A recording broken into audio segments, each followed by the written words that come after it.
Mr. Freeman, good morning again. Good morning.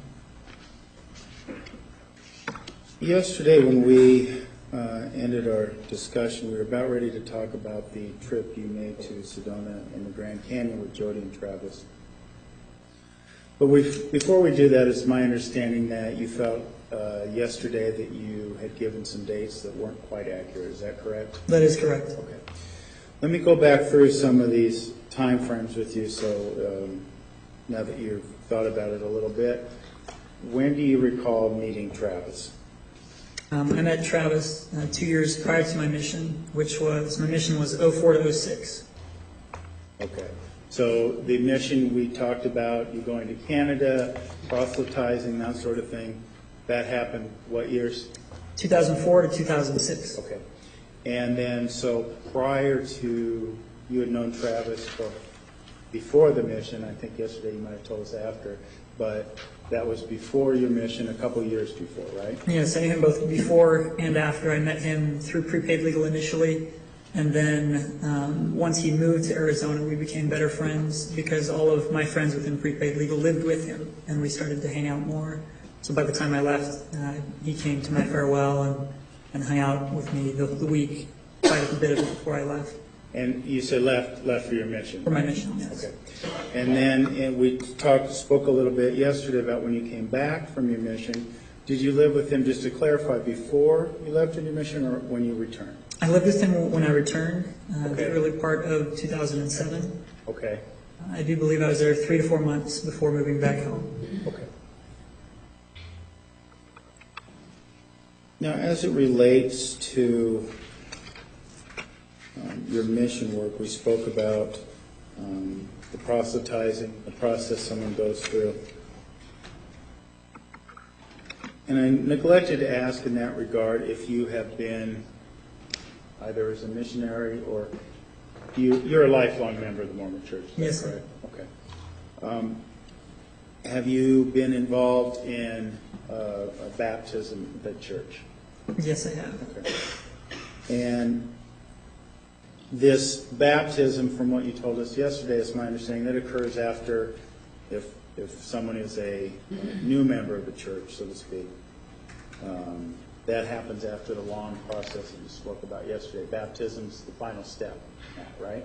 Yes, at the end of, a lot of times they give up many habits, whether it's drinking or smoking, or there's changes that have gone into their life, and they've shown those changes by how they've chosen to live their life up to that point. And they have an interview with either a member of the bishopric or someone in the mission who says that they're worthy to be baptized, and then they're taken in and baptized. Okay, so it's a matter of, like you said, giving up things. They have to prove, in some ways, prove it to the church that you're worthy. Is that fair to say? Yes, you must justify by the way you walk and act in the world that you have changed. Okay. And that's for anyone who's baptized. Anyone who's baptized. And this ceremony itself, could you describe that for us? Yes, usually they'll have a ceremony that goes with it, and there will be some talks, and either the missionaries or friends who have become friends with the person who will be baptized. They will usually have a short speech about baptism and what it symbolizes or what it means. And then they will have the actual ceremony, and then they will have another speech afterwards to talk about receiving the Holy Ghost and what it means to receive the Holy Ghost that they will receive the following Sunday. But the actual ceremony itself, they walk down into the water, and the person being baptized takes that person by their arm, and they hold them in the water, and it's above the waist, usually mid-stomach depth. And Okay. the person baptizing them raises their right arm to the square, pronounces a prayer, and immerses them in the water and rises them up again, symbolic of being buried in death and risen again with Christ in birth. Okay. In terms of, and I don't know if I'm using the right verbiage here, but how would one be deemed qualified to baptize a person? To be qualified to baptize a person, or to be able to baptize a person first, you have to be a member of the priesthood and hold the proper priesthood to be an elder in the church. You have to hold the proper priesthood to be able to baptize. And once you hold the proper priesthood, if you are a worthy holder, judged by the way that you live your life, then you are able to baptize. Okay. Let's back up a little bit then. What is you mentioned a couple terms, priesthood holder and elder. Are they the same thing, or could you kind of maybe define both terms for us? Okay. Within the church, there's two priesthoods, the lesser called the Aaronic priesthood and the greater priesthood. And within the lesser, there are deacons, teachers, and priests. And then within the greater priesthood, there are elders and high priests. And so usually the Aaronic priesthood, unless you join the church later in life, is a youth priesthood from 12 to 18. And upon turning 18, if you're worthy, you're ordained an elder. And as an elder, you have the ability to baptize and to give the Holy Ghost as well. Okay. Okay. To your knowledge, what position, if any, or I don't label, status, whatever word you want to put on it, what position would be attributed to Mr. Alexander? Travis was an elder in the church.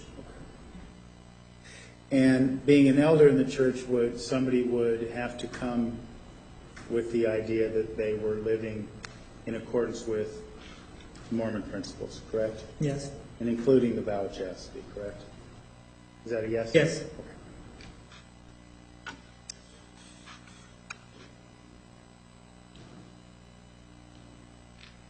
Were you present when Miss Arias was baptized? I was not. She was baptized before I met her.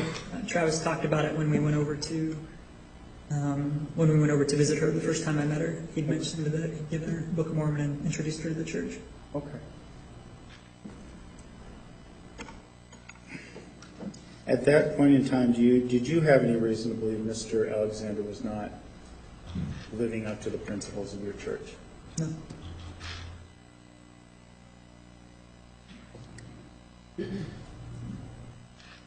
In terms of, before we go into the trip again, as much as you can speak to your knowledge, was Mr. Alexander's peer group largely made up of members of your church?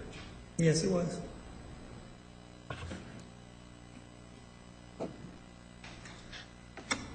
As it relates to this trip to the Grand Canyon of Sedona, there was one trip to both destinations, is that correct?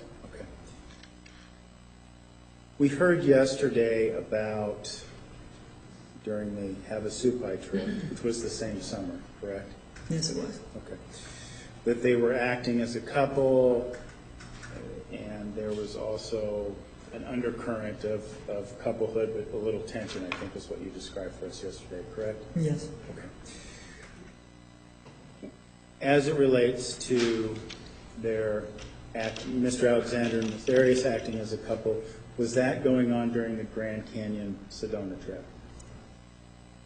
During the Grand Canyon Sedona trip, I don't remember any tensions between them that I can recall. I'm sorry, what was I that? don't remember any tensions between them that I recall on that Okay. trip.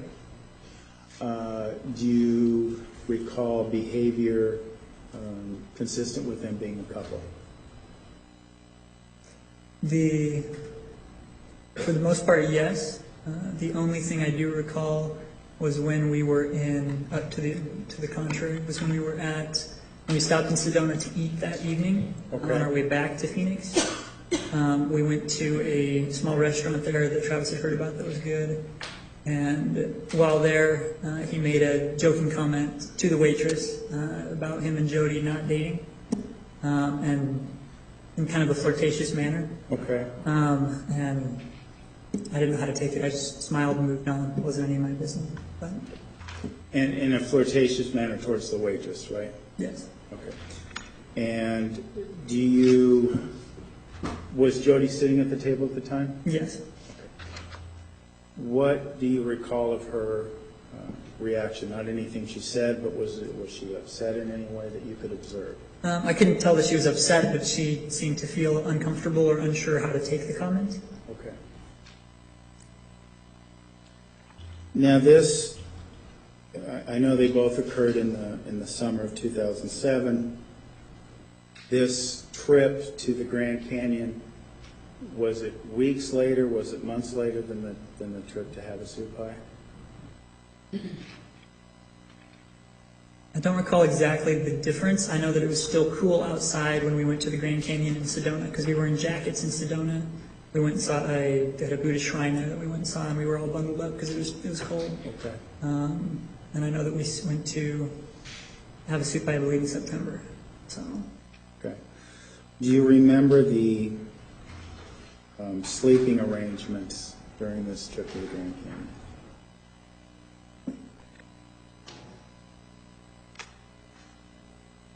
From that trip, from what I recall, and I was trying to think about this actually last night as well, as I was home running through things,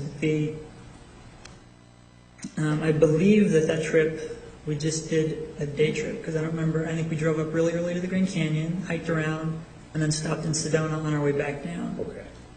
That's my recollection of that trip. So I guess there would have been no need for... Yeah, there was no need for... All right.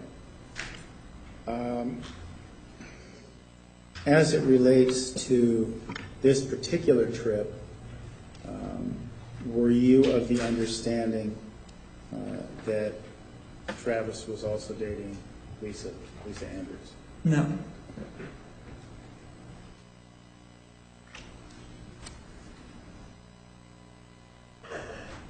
And on this trip, you say you noticed no tension between the two of them? No, aside from the comment at dinner, no. Okay.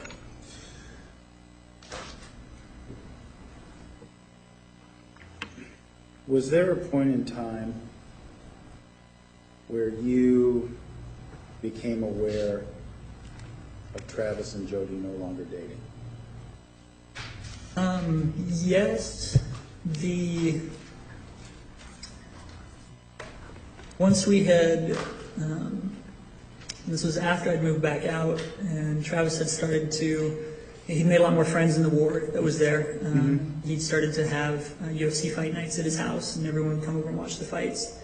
And I recall many times that I would go over to the fights, and Jodi was still in town, still lived in Arizona, but she wasn't there, because in that group of friends, them and Jodi, that was kind of the two different groups of friends. Was Lisa and the group from the church that was there. Okay. And so I remember fight nights that I would go to, but Jodi wouldn't be there. And that was in part because those two groups didn't mix. Okay. To your knowledge, then, at the same time, you talked about those two groups not mixing. Were you aware of Mr. Alexander still spending time with Jodi away from that group? Yes, I was. At that time, it was during that time, and that was after both of those trips. So it was later in that fall and that winter. I hung out and spent time with Travis and with Jodi separately for the most part. I heard about them spending time together, but usually there was no one else. At least I wasn't there when they spent time together. And I would hang out with them separately, and so I knew that there was tension there, because they would both talk to me about one another and what was going on to some extent.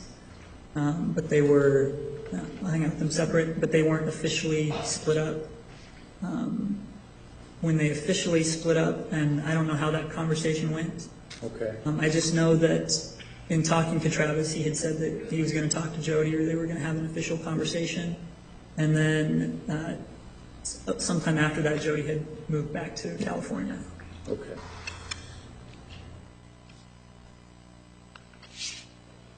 These times when Jodi and Mr. Alexander were spending time together, it sounds to me like from what you described, that was maybe just the two of them as opposed to in public settings. Is that accurate? Yes. Impression? Okay. And that was probably, to your impression anyway, was that something that a lot of people knew about, or just perhaps you and a select few? I don't think a lot of people knew. I think there was more of a select few. Others may have known, but I know that Travis didn't talk about it a lot. Okay. Did you know of Jodi and Travis traveling together, taking other trips together?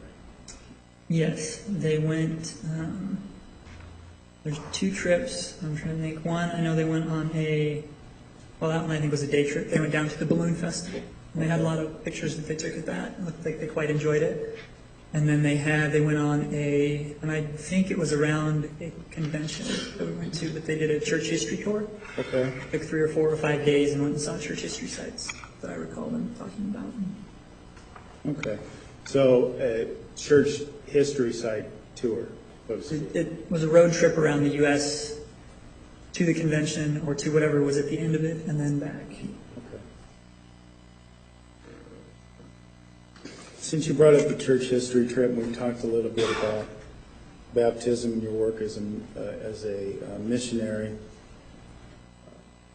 In your interaction with Jodi, did you ever have any concerns that her conversion to the Mormon faith was disingenuous or motivated solely by Travis? Objection, relevance vouching.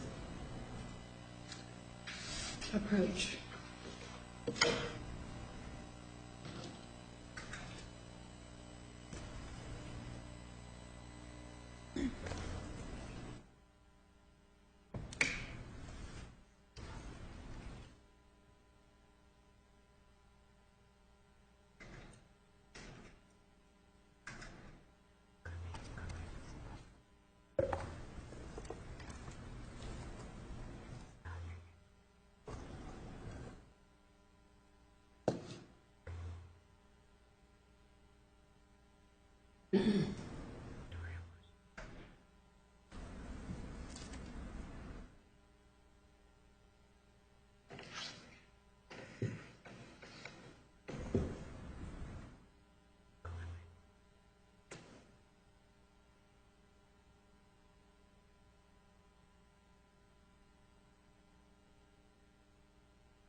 If I follow the timeline correctly, this was at a point in time when you were living back at home. Yes. Okay. And was that in Gilbert then, based on what you were telling us yesterday? Yes, it was. Okay. And who lived back at home with you at that point in time? My parents, my brother, and one of my sisters was there. Did Jodi also have a relationship with those other members of your family? Yes, she did. Close relationship? Yes. She came by for, once she had moved to Arizona, she came by several times for dinner, for different things with the family, and she would help. We had my foster sister arrived there in the meantime while Jodi was there. We adopted a foster sister who was close to 18, and she had a photography class, and Jodi would help her with her photography homework. And when my sister Desiree and I would hang out and do other things, Jodi would come, and a lot of times it would just be the three of us, or work on vision boards, or do many different things that we would do. Okay.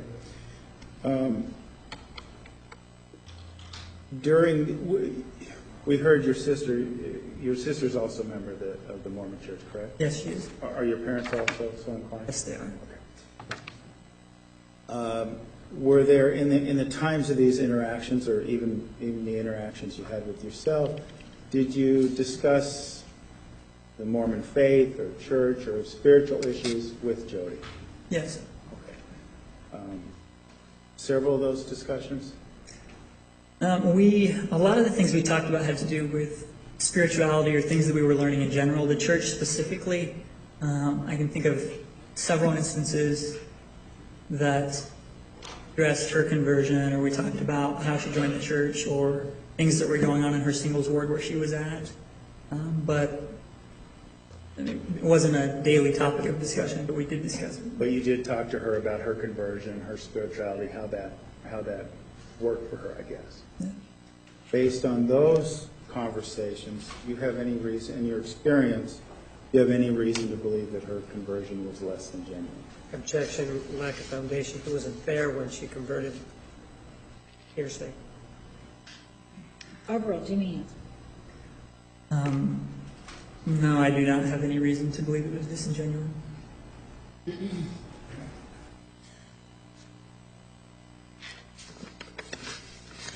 It sounds like in this point in time, between breaking up with Travis and her moving back to California, that you and Jodi became closer. Is that correct? Yes, between when they were separated but unsure of what they were doing. Okay. When Travis would hang out with kind of the other group of friends who I got along with more or less, we would invite, Desiree and I would invite Jodi over and hang out. And so we had a number of things that we did. We became closer. Okay. And she was close to your whole family? Yes. I have to ask, in case the issue is raised, did you ever have a romantic interest in Ms. Arias? No, I did not. How do you view her? She became a sister Okay. in our family. After Jodi moved to California, did you remain in contact with her? We would talk on occasion if she came into town. And sometimes I'd find out she was in town after she arrived in town, but Okay. she would call and we would meet up or say hi, or she'd swing by the house and see the family for the most part. And then sometimes go hang out with Travis or stop by and see him. But she'd just come by the house and hang out. Okay.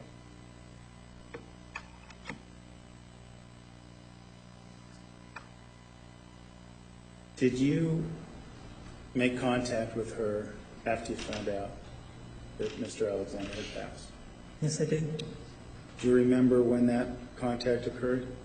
Brent Hyatt, a friend, he was at Travis's house, and he had gone over there, and he had called me to tell me that they'd found Travis, and that somebody should probably call and tell Jodi. And since I knew her probably the best out of that group of friends from prepaid, he thought I should be the one to call and tell her. Okay. And did you do that? Yes, I did.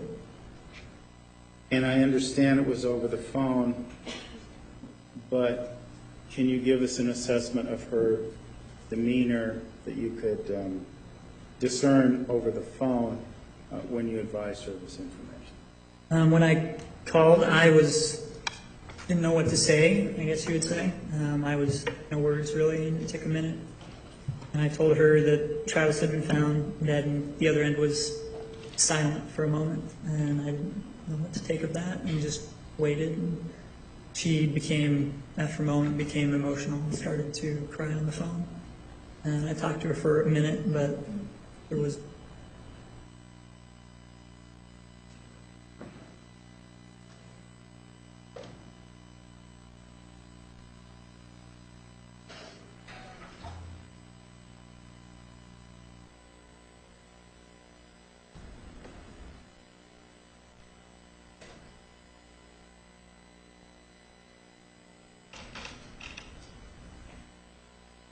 anything I could think of to do to comfort someone over the phone. So, after probably 2 minutes, I let her go so she could be with herself. Thank you.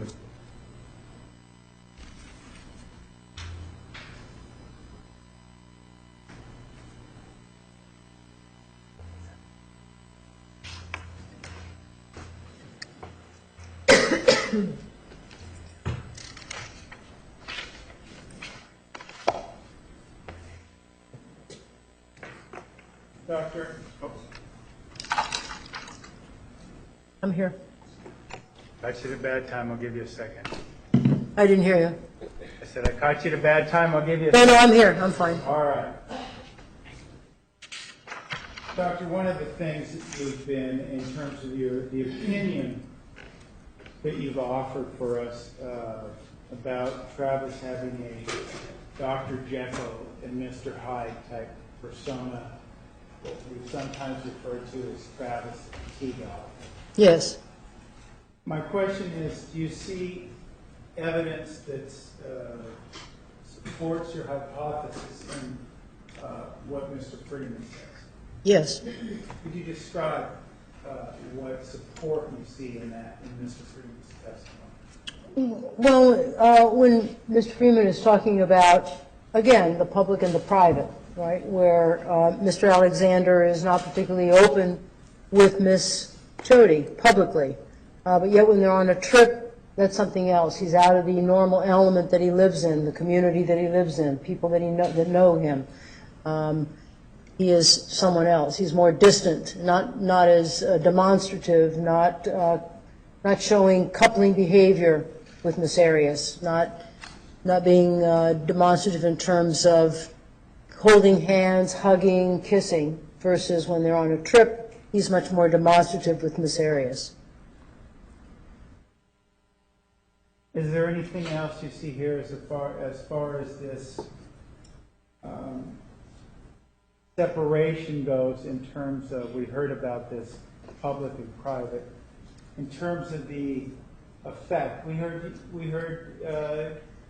when we were talking about exhibits 560 and 561 about this damage to the self-esteem and things like that that take place when this is happening. Is this more of that? Damaging to Miss Arias. To Miss Arias, yes, yes. In terms of, again, what I was talking about earlier yesterday and earlier today about how it affects the self-esteem. You know, you're with somebody that you care about, and you want to show that person off, and yet you're constrained in doing that. You begin to wonder, what's going on with me? What's wrong with me that I cannot be sort of shown off, you know, shared with the world? Why does it have to be when we're away and away from normal day living with other people that knows us? It has to be in another world, really. And Mr. Freeman and Miss Freeman, both of them talk about how much more relaxed he is when he is away with Miss Arias. Miss Freeman, in particular, talking about the distinct differences that she sees in his comportment in terms of how he conducts himself. I think for her it was surprising that she saw him acting this way in one situation with Miss Arias, where he's much more relaxed, he's joking, he's demonstrative with her, versus in another environment when he's with Miss Andrews, who he was seeing at the time, apparently, while he had gone on this trip with Miss Arias, and Miss Andrews did not know that. This is a younger woman that he was seeing, about 10, 11 years younger than Mr. Alexander. Well, I want to make sure before we talk about Lisa Andrews a little more, I want to make sure, based on your review of the testimony, Miss Arias' testimony from the prior trial specifically, in this time period, the summer of 2007, the relationship between Miss Alexander and Miss Arias was continuing to be sexually, was it not? Yes, it did, and it continued well beyond that as well. It happened before that, so yes. I mean, I believe I gather from the things that I've reviewed, their sexual relationship went on for the entire time that they had known each other, for approximately a year and a half, almost 2 years. And how does the fact that it's a sexual relationship is involved affect this self-esteem? Does it magnify it? Is it affected in any way? Well, it affects it in the sense that and Ms. Arias, I believe, had stated at other times that she felt taken advantage of. It's just sexual. It's not manifesting in other ways, so that one starts to feel that it's just a physical. It's not anything that's really emotional or more intimate beyond just the physical and the sexual, and it only occurs, you know, behind closed doors, and nobody gets to see those loving moments, those interactions, those intimacies openly in the world. It's behind closed doors in a bedroom. Well, let me ask you, if I could, for a little further clarification on that, okay? Because most people don't broadcast or announce or maybe dialogue their sexual life. Is that what we're talking about here, or is it something more? No, most people don't broadcast their sexual life. And when people think of sexual, people primarily think of intercourse. But if you're hand-holding and you're kissing passionately, that's sexuous, that's sexative, it's sensual, it's sexual. It's not intercourse, but it's a form of sexuality. And so couples do that. I'm sorry. Yes.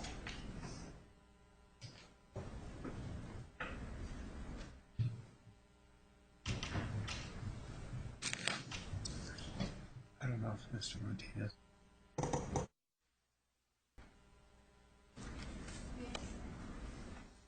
Thank you, Your Honor. Doctor, I'm sorry to have cut you off, but we were talking about this general concept of, a sex life going on behind closed doors and how people don't necessarily broadcast it.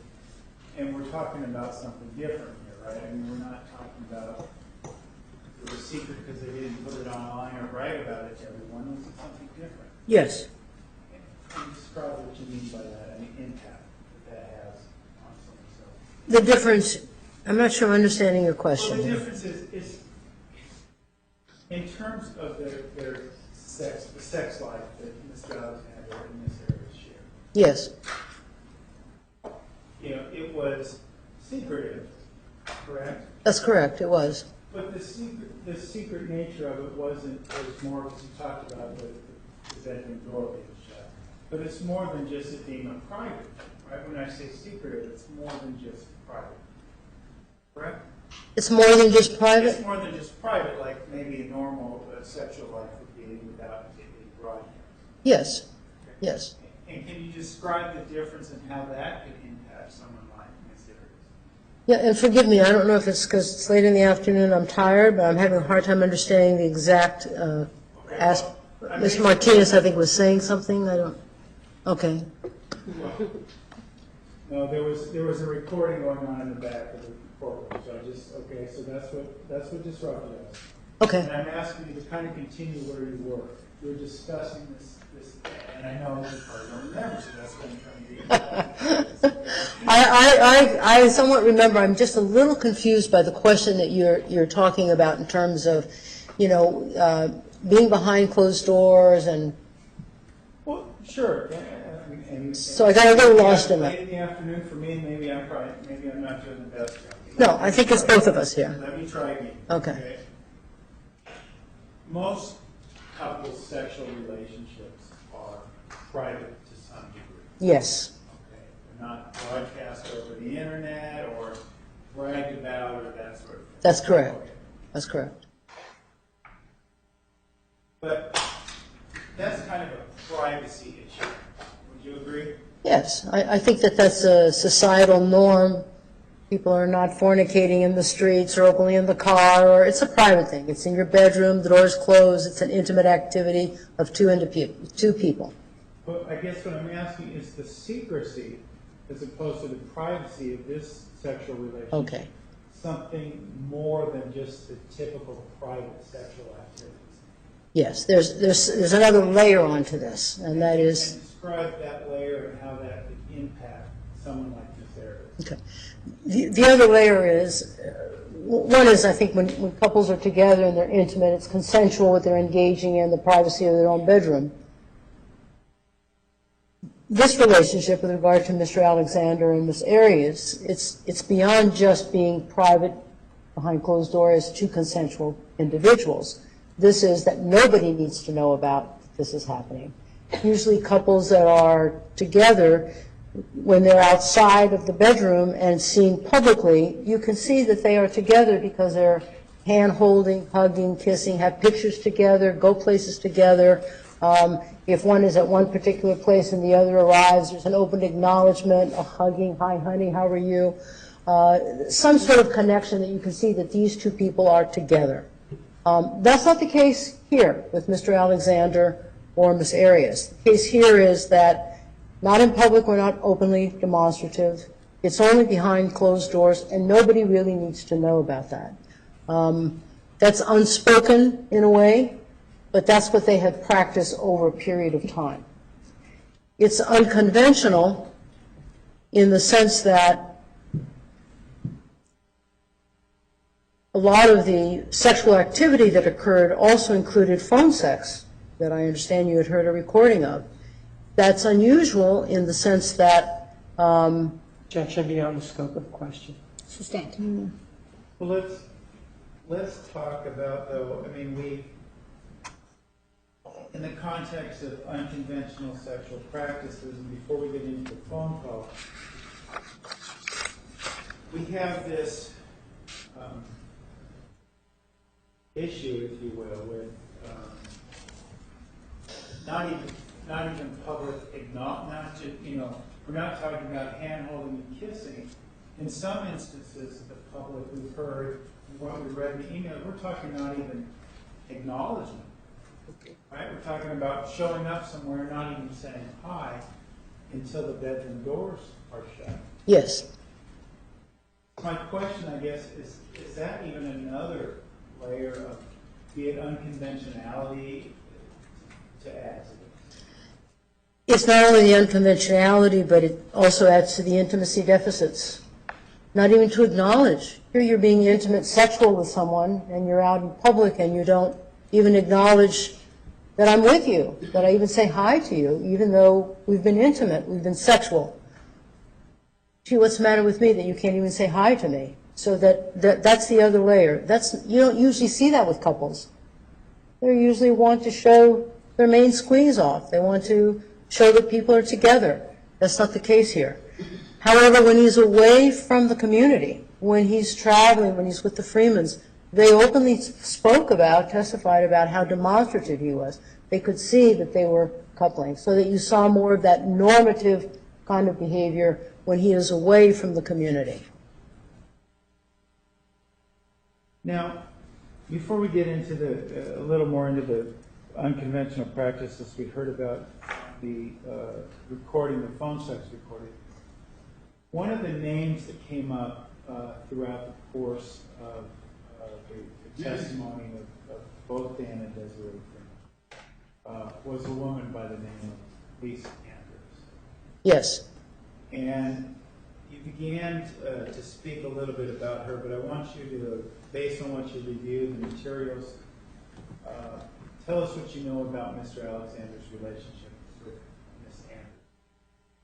Miss Andrews is a young woman, active Mormon, approximately 10 or 11 years younger than Mr. Alexander.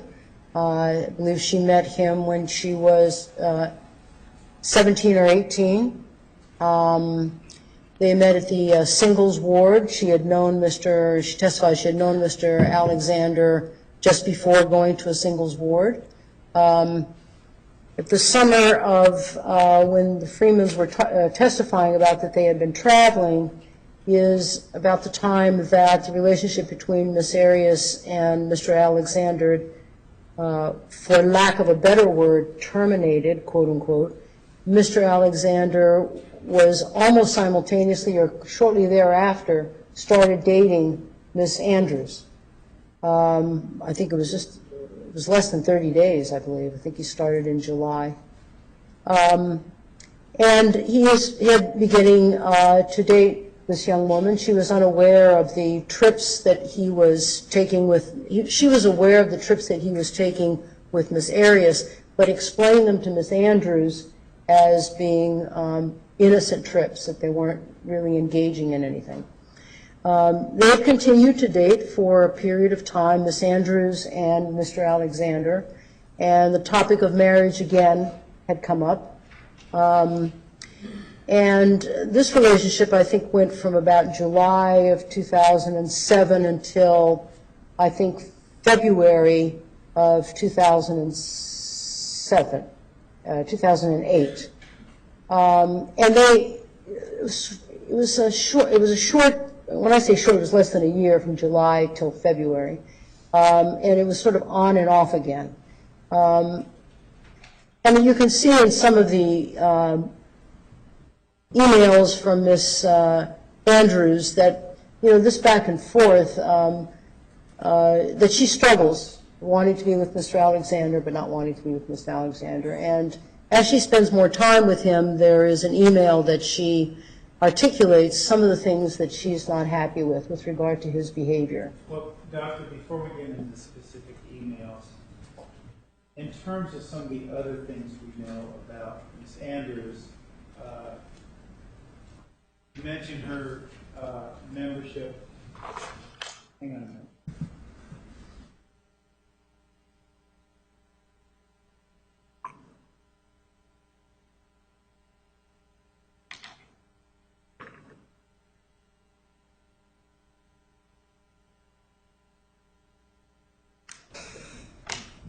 May proceed.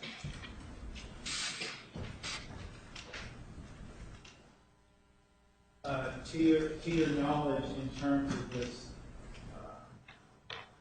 relationship, was she someone that Mr. Alexander dated publicly? Oh, yes. He was public with her, invited her to his house. He would have, Mr. Alexander enjoyed cage fighting and would have weekly meetings at his house, from what I understand, and would invite people over, and certainly she was invited over, and was open in his connection with her, didn't seem to have a problem in being demonstrative with her. And Doctor, you mentioned that you relied on or reviewed emails, exchanges between Ms. Andrews and Mr. Alexander. And Your Honor, if I may approach, You may. I'd like to show you what's been marked as Exhibit 385 and see if you recognize what this is without going into specific content.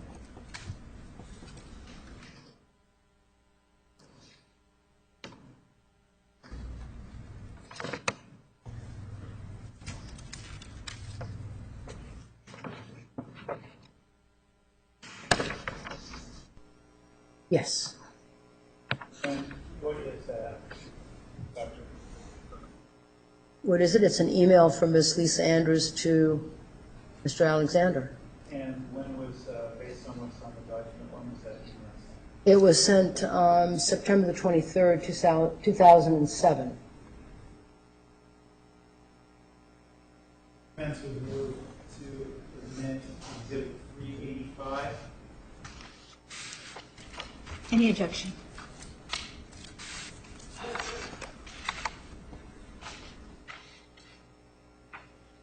No objection. 385 is admitted.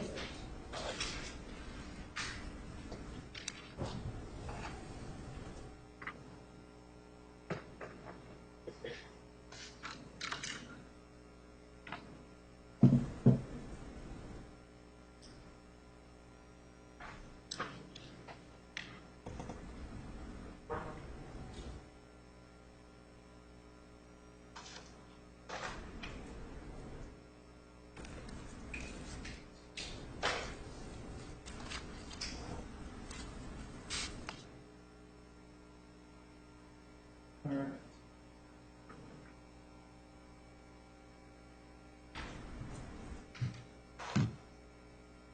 And you mentioned this being an on-again, off-again relationship.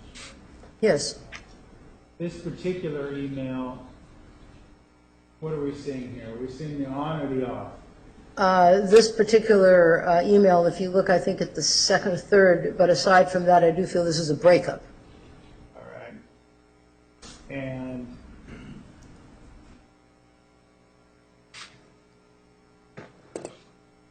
I want to start out in terms of the second paragraph there. Could you read that for us? I feel we started off completely wrong. I tempted you to kiss me way too soon. We made out for far too long, and each time after that progressively worsened. I'll admit that the first times we made out, sex was nowhere on my mind, but evidently it came in, and I don't like that. I knew it was on yours from the very beginning, yet I didn't do anything to help the situation. I take complete responsibility for not respecting the priesthood like I should have. I should have done better to keep your thoughts clean by not allowing things to go in that direction. But at the same time, sometimes I feel you wanted me simply for my body, and our kisses didn't mean anything. I felt like it was just a way for you to let out some of that sexual tension that you have so much of. I don't think that was right. It made me feel used and dirty. If we truly cared for each other, it wouldn't have been about passion and lust. We shouldn't have been so selfish as to use each other to find pleasure.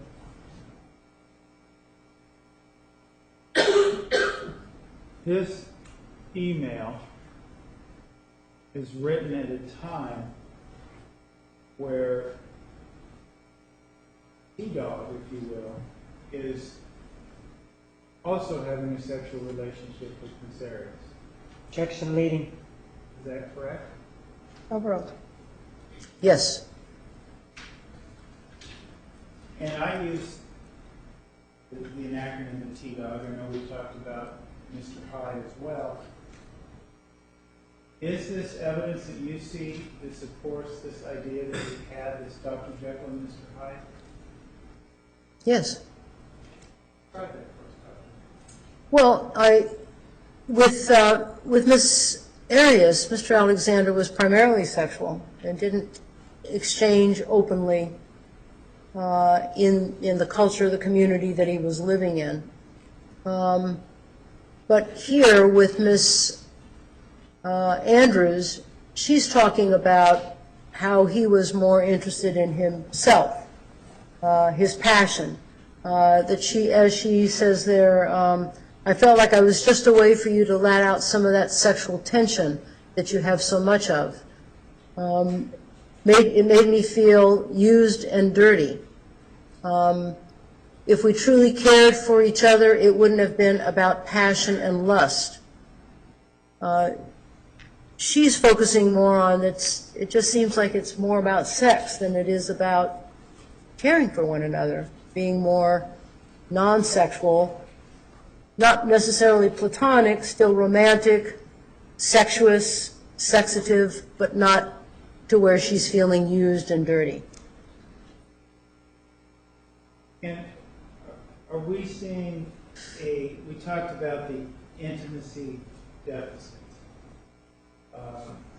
Are we seeing evidence of Mr. Alexander's intimacy deficits displaying itself in his relationship with Miss Andrews? Yes, we're seeing that in the sense that he's focused on sexuality.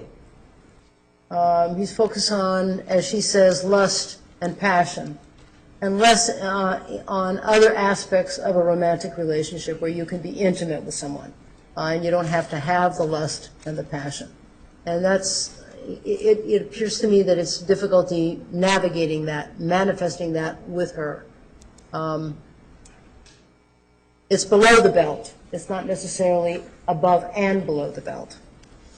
And is this another situation that we might be able to see the T-Dog trying to claim another victim? Objection, speculation. Sustained.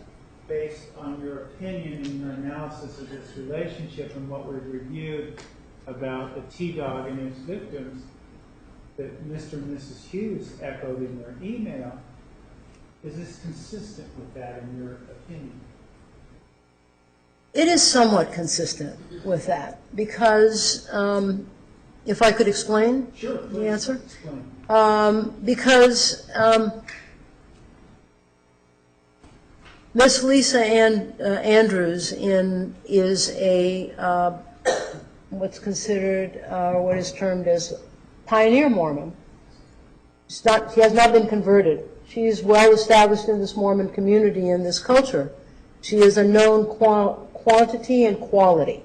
And so Mr. Alexander, I don't think is just dating her as a speed dial or as a victim as Mr. Hughes had described, but I think that there was probably an interest in marrying this woman because of who she was within the Mormon community. Sustained. do you see evidence that Mr. Alexander, in your review, that he was interested in being involved with her because of her status in the church? Yes. And what And he, do you recall specifically what you looked at to give you that impression? well, it's in an email that Ms. Sky Hughes had sent to Mr. Alexander, asking, they're having a dialogue about him dating Miss Andrews. And Ms. Hughes asks Mr. Alexander, does she know about your background? Asking, I think, more of a historical, religious background of Mr. Alexander. Mr. Alexander says, no, she doesn't know about that. And then he starts talking about some of the things that, some of the individuals that are in Miss Andrews' family. They're educated. One is, I forget the specifics. I don't want to say because I don't remember the specifics. But they are individuals that are a family that is established in the Mormon community, and that appears to be important to Mr. Alexander. And he is talking about not telling Miss Andrews about his personal background, his family background, because he wants to preserve that for much later in terms of making a disclosure. And I think I believe that the reason he says this is not to. Speculation, I believe. Sustained. That's right.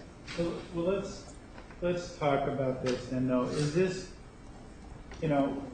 he's specifically hiding something from Miss Andrews to be involved in a romantic or evidently a relationship that he wanted to make sexual. He's hiding that from her. Maybe restating the obvious, but is this more examples of Mr. Hyde rearing his ugly head? It is. He's not only hiding his own family background, but he's also hiding the fact that he's been traveling with Miss Arias, hiding the fact that That's beyond the scope of the question. Sustained. Well, what else is he hiding from Miss Andrews besides his background? he's hiding the relationship that he has with Miss Arias. He's hiding that he's traveling and being sexually active with. Speculation, lack of foundation. More foundation. Sustained. You've reviewed numerous materials in this case, correct? Oh, so much. Okay. And in reviewing those materials, we've come to understand that he had a sexual relationship with Miss Reed long before he met Miss Andrews, right? He did. And we don't see any evidence anywhere. Do you see any evidence anywhere of Mr. Alexander advising Miss Andrews of that relationship? No. As a matter of fact, doesn't she later on in the email talk about he'll get sex in due course in his time? Yes. Based on the evidence you reviewed, Miss Andrews believed that Mr. Alexander was a virgin? Objection, speculation. Earl, to me, answer. She believes that he is a virgin, and I believe she was shocked to find, like other people, was shocked to find out that he was not. Sustained.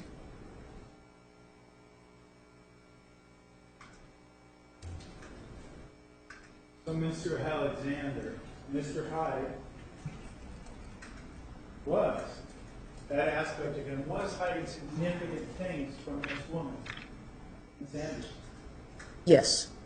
So he could, based on what you told us before, date up on the virgin of the Mormon community.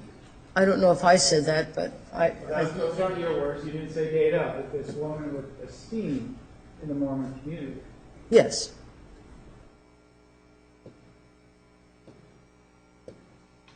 And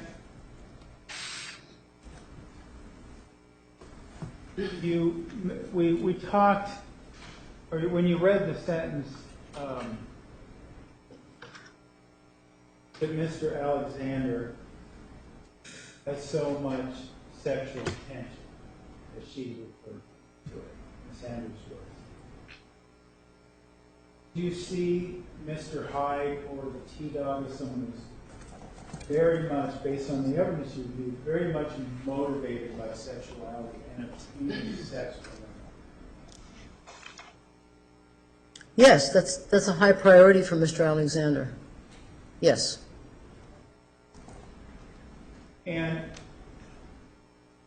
in the testimony that you heard from Ms. Arias in the prior trial, did you also hear her express sentiments of her relationship where Mr. Alexander also made her feel used and hurt?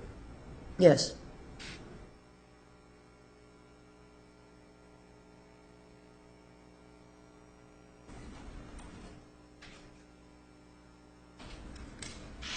I want you, if you could be so kind, doctors, to read the next paragraph.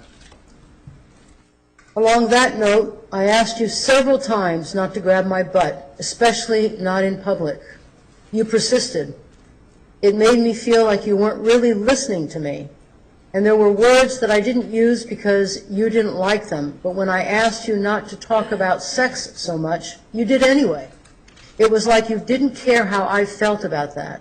You were being selfish about it because you didn't think it was a big deal, but you didn't stop to think about how it really made me feel. I think it's vulgar and unattractive when a man talks about sex as much as you do. I know you want it, but be patient. You'll get your turn one day. And that sentence there, I know you'll be patient, you'll get your turn one day, that is what you're talking about in terms of part of the evidence anyway that she believed that Mr. Alexander was a virgin. Objection, leading. Sustained. Is that where, on what you base your opinion partially, Doctor? Objection, leading. Overruled to me, answer. Yes. Now, Doctor, what Ms. Andrews is certainly, would you agree with me that she's certainly expressing some disappointment or disgust with how Mr. Alexander is treating her? I think she's quite articulate in terms of how she feels he is treating her. She says, I think it's vulgar and unattractive when a man talks about sex as much as you do. It was like you didn't care about, I felt about that. You were being selfish about it because you didn't think it was a big deal. But you didn't stop to think about how it really made me feel. And this also reflects the intimacy deficits that I was talking about. Is that he's not, when I was talking about where do you learn about love in terms of being attentive, being sensitive, being responsive to another individual, she's clearly telling him, don't grab my butt in public. And I've asked you several times not to grab my butt, especially not in public, but you persisted. What is it about no that he's not getting? And she's very clear and articulate about that. And that's part also of his difficulty of self-regulation, self-monitoring his own sexual energy. He's not incorporating, he's not taking in what Ms. Andrews has clearly stated to him. And is this ignoring and what was clearly stated, is this part of that Mr. Hyde or T-Dog kind of personality, or is that something distinct? It's something distinct. It's more just an example of the intimacy deficits as opposed to being Mr. Hyde. It's more of, with regard to what his focus is, it's more about his difficulty in self-regulation. It's more about managing that. It's more incorporating what someone is saying to him. Stop it, I don't want that. That's not computing for him. He, as she says, but you persisted.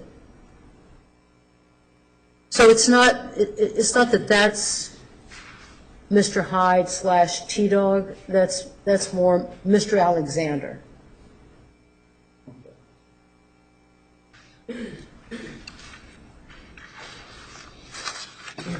Let's begin with the next paragraph.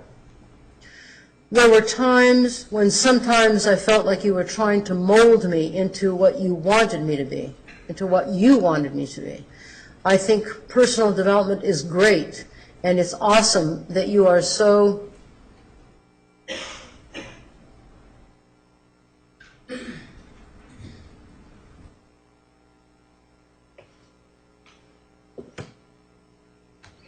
I think it is awesome that you are so into it. I can see myself being more into it one day too, but to be as focused on it as you wanted me to be was just too much for me.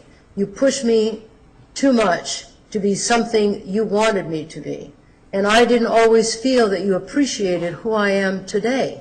You didn't always take the time to recognize and acknowledge the little things. Often I felt you wanted me to be so happy for you in all that you had accomplished, but you didn't reciprocate those feelings to me. You asked for compliments so often that it was almost impossible for me to pay you one sincerely. And there were times I did, and when I was honestly happy with you, and didn't those mean more to you? Doctor, it seems to me like we may be seeing a pattern in terms of the behavior, because Ms. Andrews is, would you agree that Ms. Andrews is also kind of expressing her self-esteem or self-worth as being minimized by Mr. Alexander? Yes. And is that pattern important to you?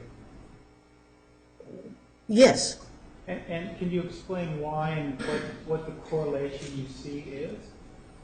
Well, you see the pattern not with just one person, right? Not just with Ms. Aries, but you see now that you're having another person talking about this. You're selfish. You're not considering what I'm telling you. I'm telling you to stop. You persist.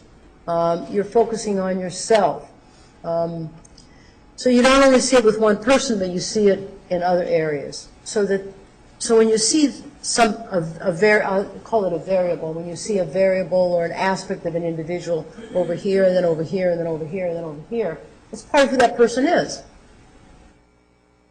It's a pattern. It reflects a part of who he is.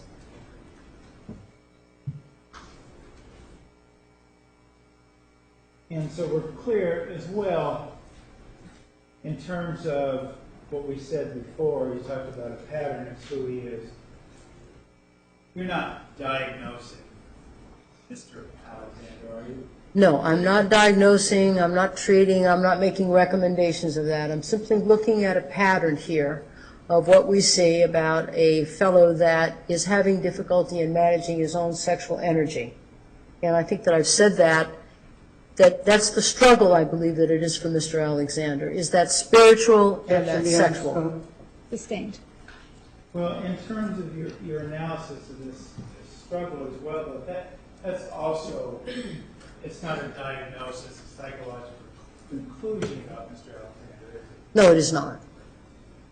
And I want to make it clear as well, in terms of, as a psychologist, you have ethical guidelines that you have to follow. I do? And one of those ethical guidelines that you would follow would be that you could not diagnose somebody that interacted with, talked to, correct? That's not my role here, and that is correct. Okay, that is correct, and it's not your role here. Your role here is to discuss the relationship, right? I try to explain, not to excuse, but try to explain the relationship, the dynamics that went on with these two individuals, the intensity of that, and provide some understanding of Mr. Alexander's behaviors with regard to the split, the struggle that he had. This part of himself that is not so nice, this part of himself that is distasteful, is offensive. Ms. Andrews talks of being vulgar, to what Ms. Hughes referred to, Travis, you want to be refined. And I believe that he did. He wanted to. I think that's why he was into personal development.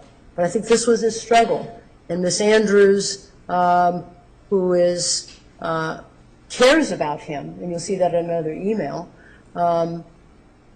is so articulate about what is unpleasant about that. She also talks about the positive things about Mr. Alexander. But it's this other, it's the fly in the ointment, if you will. That's what is halting for her. Doctor, you could begin by reading the next paragraph. When we were in Sedona, you were on your phone an awful lot. I asked you somewhat jokingly if you could just get off your phone. You proceeded to tell me that you took off an entire day of work to take me on this trip. You, quote, had to pay the bills somehow, end of quote. What I got from that was, quote, you shouldn't be complaining because I sacrificed so much to be here today. You better enjoy this trip and be grateful, end of quote. I was indeed grateful, and we had a great time on that trip. But there were moments when you were being a bit uncaring and not, quote unquote, in the moment. Even the Buddhist lady knew that. Are we seeing more of a similar pattern then in terms of how Mr. Alexander might treat a woman in a relationship? Yes. Is this more of the same that we were talking about a minute ago about rejecting someone's identity and their feelings? Yes. And there's also, again, is there a correlation, the continued correlation between how Mr. Alexander treated Miss Arias and how he treated Miss Andrews? Yes. And that correlation makes you feel more solid about your opinion? Objection, meeting. Sustained. It helps you formulate your opinion, right? Objection, meeting. Sustained. Your opinion, in part, is all the evidence, right? And including this. It supports it, further supports it, confirms it, endorses it. Let's talk about the next paragraph here. Did you read that for us? 2 weeks ago, two weeks ago was when I got home from California and you got home from Vegas. I was so excited to see you, so I came over around 1:30 or 2 a.m. to see you, even though I had been up at work, even though I had to be up at work at 5:30 for work. When I got there, you were watching UFC. When I tried to ask you to turn it off so we could talk, you told me that I should be happy because it is what kept you awake so that I could see you. I just wanted to be with you, to talk to you, and to see how your trip was. You were all caught up in the fights, and that seemed like you barely noticed me. I would have understood a little more had they not been TiVo'd. And then again, we made out too much and too intensely. I know I am partly to blame. Do you see any other incidents in Mr. Alexander's relationship with Miss Arias that are akin to the situation Miss Andrews describes? Yes. What situation is that? Well, that it becomes sexual. She's asking for something other than just sexuality. And she's excited. She just got home. She wants to go see him. He's into the fights, and then they make out. It's also a manifestation of the intimacy deficits that I'm talking about. It's hard for him. It's hard for him, as she's describing here, about being so excited to see him, and he wasn't reciprocating in the same fashion. Not that it has to be in the exact same in intensity, because we're not always the same, right? With each other. But at least show that you've got some interest. Here she's coming over after being out of town. She wants to see him. He just wants to watch the UFC.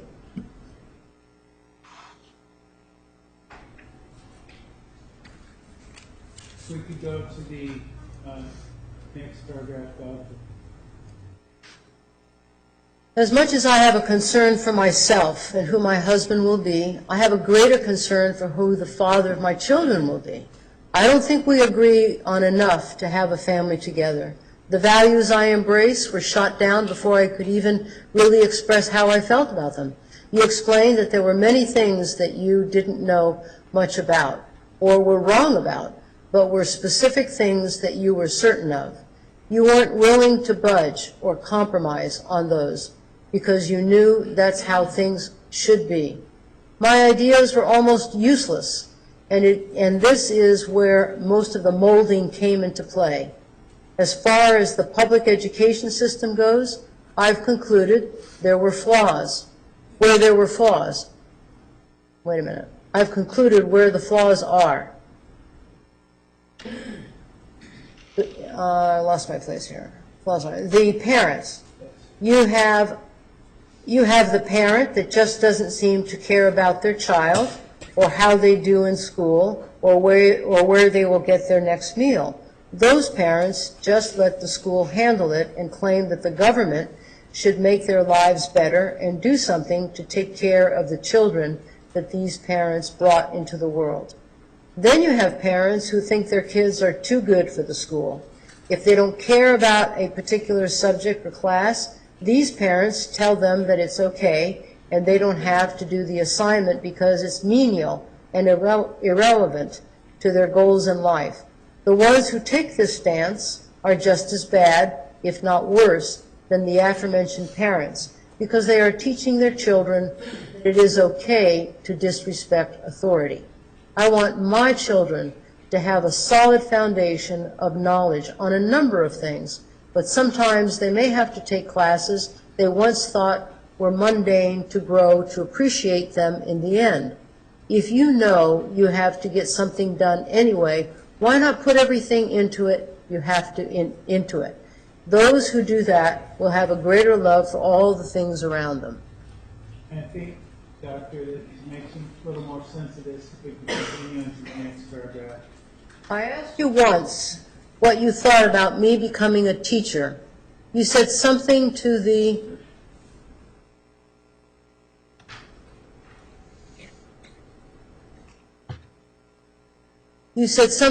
effect of, quote, as far as having that as one of your goals, I think that's awesome. I think you'll make a great teacher.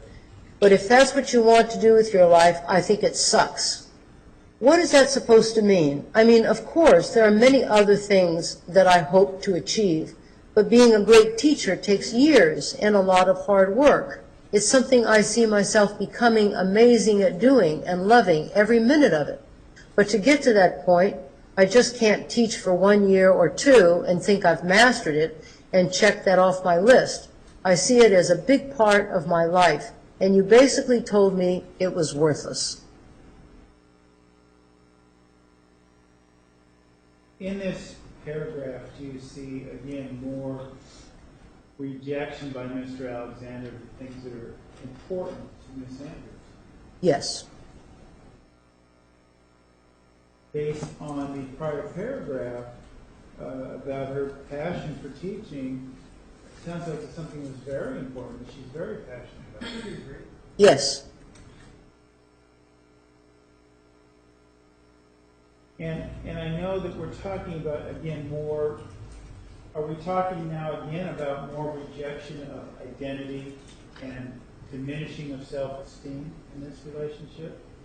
We are talking about that, and we're also talking about just minimizing the value that one has or the importance that one feels about, gee, I want to go into this. Just minimizing it when he says, I think it sucks. She's expressing this is what she would like to do, this is what she would like to study, this is what she would like to contribute. And he thinks it sucks. He thinks it's worthless. And I know that to some degree this is a what we call a breakup letter. Maybe I'm going to ask you a question, and if you can't answer it, so be it. But the question is, that comes to mind in terms of this sort of relationship that Mr. Alexander is having with Ms. Andrews is why are these two people even together? I mean, he doesn't seem to have any interest in who she is as a person, and she seems to feel, he seems to make her feel bad about who she is as a person. Based on your training and experience, can you explain that? Objection, relevant speculation. Overruled. Well, I think it gets back to, she does care about him. Even though this is appearing as a breakup letter, they break up, they come together, and then they finally break up. And I think it's because she cares about him. She expresses that, she was excited to see him, she cares about him. And yet there's this other piece of him that just isn't quite, as she says when she thinks about the father of her children, the man that she wants to marry. Doesn't quite fit what she has in mind for herself and a family in terms of how he is treating her. Well, and the other side of the coin, I guess, would be the other part of my question is, based on your training experience, do you have any insight of why Mr. Alexander is involved in this relationship? He seems to think everything about her stops. Objection, speculation, relevance. Sustained.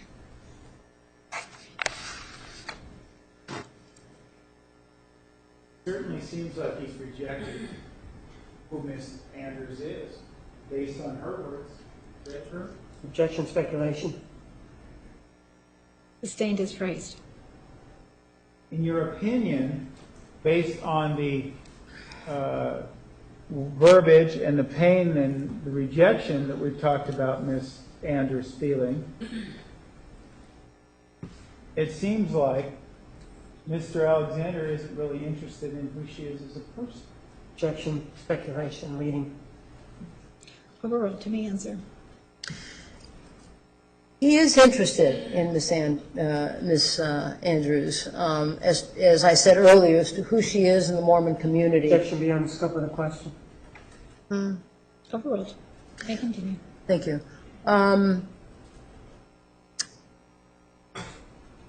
So he does care for different parts of her, but there's clearly more parts of himself he cares more about, and really, as she talks about, wanting to mold her. So when you're wanting to mold somebody and you're telling them the career that they're interested in is, I think it sucks, it's not really valuing that person. It's really, again, debasing, it's putting down, it's not appreciating. That affects your self-esteem. That affects how you see yourself.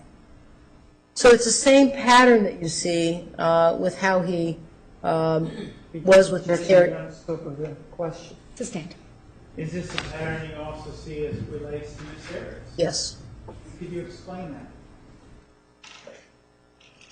The primarily focusing on sexuality for his needs, not really adhering or listening to what is being said to him about what the other individual needs from him, to acknowledge, just to say hello when I walk in the room,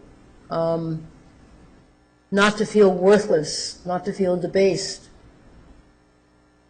Well, Doctor, he clearly wanted to have sex with Miss Arias because we know that that was happening, right? Yes. And based on what we've read in this email, we also know that Mr. Alexander at least had an interest in Miss Andrews as it relates to having sex with her, correct? Yes. And these relationships, his sexual relationship with Miss Arias and the attempt at sexual relationship with Miss Andrews going on simultaneously. Yes. When this email was written, he was engaging with Miss Arias, unbeknownst to Miss Andrews. Later on, I think she talks about becoming aware of that, but she was unaware that he had been involved with her. Well, let's explore that in the next, if you could, by reading the next paragraph. Most of these things I hadn't really even considered until you left on your Havasu trip. We were away from each other for 4 days with no communication whatsoever. Where the physical entities of our relationship had clouded my mind, I could now think clearly without being so wrapped up in you. The Spirit was able to prompt more thoughts and I began to see things in a different light. I realized that all these things really do matter to me, whereas before I thought they would go away or I would just get used to them. And this Havasupai trip, based on your exploration of the evidence, is this the same in review of the evidence and what we heard earlier specifically? Is this the same trip that Mr. Alexander went on with Dan and Desiree Freeman? Yes, this was the trip that the Freemans had talked about, testified that they had been together, the Freemans, brother and sister, with Mr. Alexander and Miss Arias. And the same trip, and they are presenting themselves as a couple during it. It's the same trip where they are away from their place of residence, their communion and community, and they are behaving as though they are a couple.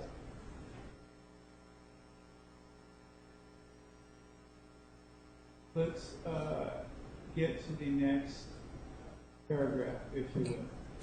You came back, and I still wanted to see you. I wanted to see how things would work out and try to talk to you about certain subjects. I thought it would be nice to go to lunch together that Monday, but you were too busy.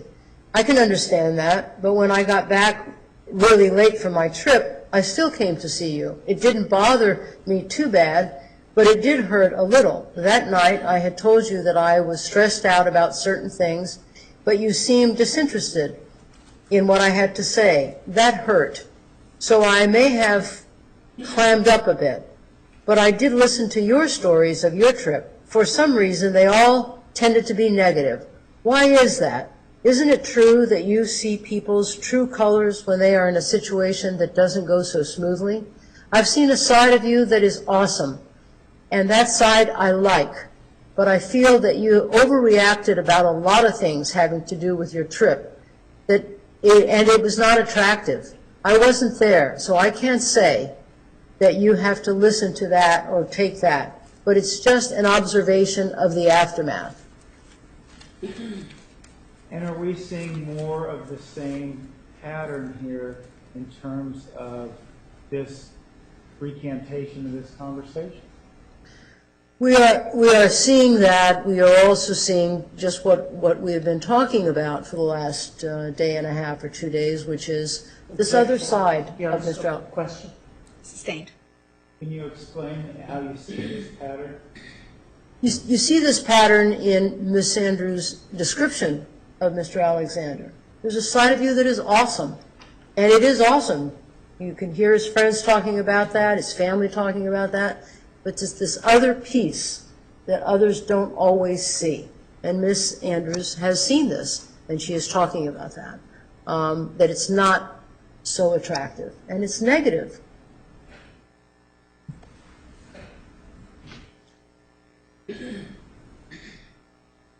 Moving to the next paragraph, Doctor, could you read that for us? Yes. You did not tell me Jodi would be going on this little trip of yours. I suspected as much, but since I asked and you didn't tell me, I trusted that she might not be, because you would usually tell me if she would be at the same events as you. When you said something about her being in the car, I was a little hurt. I felt that you had intentionally hid it from me so I wouldn't worry or something. But my suspicion of the two of you did not start then. I didn't even think about her again until Saturday night, shortly after I left your house. So, Doctor, what do we make of this in terms of what Mr. Alexander is doing in terms of the dynamics and hiding certain things from Miss Andrews? Well, that's the proverbial thing. Speculation. What he's doing. Overruled. You mean- That's the proverbial thing, right, is the hiding, the not really being forthright in terms of his activities. He's got two ladies going at the same time, and they don't know about that. And that certainly affects your self-esteem. You don't like knowing that somebody's cheating on you. That doesn't feel good. Well, let me ask you this, Doctor, because you talked about this in terms of unconventional sexual practices. We talked about that earlier. Yes. That term. And one of the things you or you propose to us is that when someone feels as if someone has an unusual sexual proclivity, they want to fulfill that. Yes, Talk to us about that, right? yes, And you also, just a second ago, you mentioned the inadequacy of how the person might feel somehow inadequate if they can't not fulfill those needs. yes. So, in this regard then, is, based on what we see here, is Lisa Andrews somehow feeling inadequate because Mr. Alexander has to date Jodi Arias? Yes, And based on what you said before, then that can affect her self-esteem because somehow she feels insufficient. Objection, meeting. Sustained. How would that make, based on what your diagnosis, and based on your experience and training, how would that insufficiency make Ms. Andrews? Objection indicated it's a diagnosis. Rephrase. Your examination of this relationship and your experience in researching unusual sexual proclivities, how does this situation make someone in Ms. Andrews' shoes feel? well, it's, something's not quite, Speculation specifically. Overruled. Any answer? but something is not quite right with me, that she doesn't really feel, totally appreciated for who she is. It not quite making the grade, even though she's an individual that he is interested in her, but not in the same way that she is interested in him. And this relationship, meaning the relationship between Ms. Andrews and Mr. Alexander, is one that marriage was contemplated in, correct? Yes. And And if I could add, Objection, there's no question before her. Sustained. what is it that you would like to add, Doctor? thank you. Objection, relevance. Overruled. I wanted to add that this, as you included in your question about, it was a time that they were thinking about marriage, he was still seeing Miss Arias. He was still being sexually active with Miss Arias, even though he was talking about marriage with this woman. Now, at the same time, then, we've said a lot about how this might affect Miss Andrews. Doesn't this also have an effect on Miss Arias? Certainly. And describe that for us, Doctor. Well, it's wrapped into a lot of things because there's a history of infidelities here with Mr. Alexander. I think Miss Andrews is feeling the infidelities here when she says, "You did not tell me that Jodi would be going on this little trip." So I'm getting a little tongue-tied here, so I'm trying to. Well, let me ask you this. Sorry. Part of what I was asking you to describe that Miss Andrews would feel inadequate and her self-esteem and self-worth and things like that would be diminished by the fact that they're dating and he feels the need to take Jodi on this trip. And not tell her. And not tell her, right? Well, how about at the same time, Doctor, the question becomes, what about the effect on Miss Arias? I mean, she's having sex with him and doing all these other things, yet she's somehow inadequate to take out in public and do the things that he's doing with Miss Andrews. Yes. How does that affect Miss Arias? Well, it's a tremendous impact. Again, what's the matter with me? What's wrong with me? Why am I being closeted?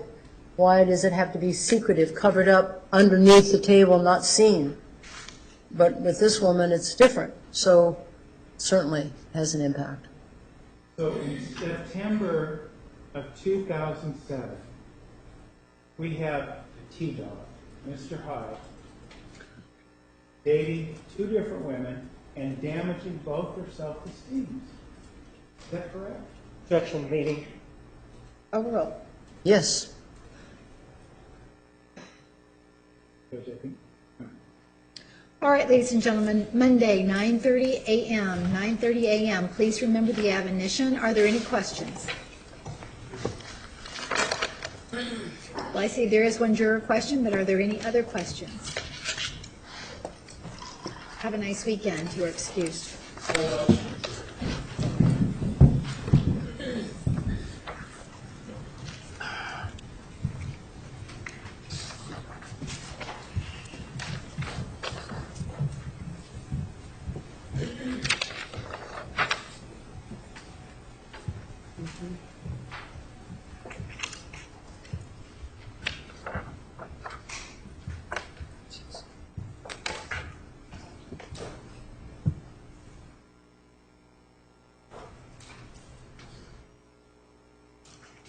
You did.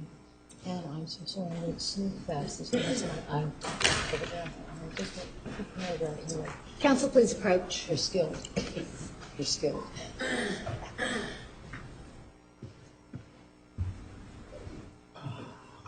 I know I was.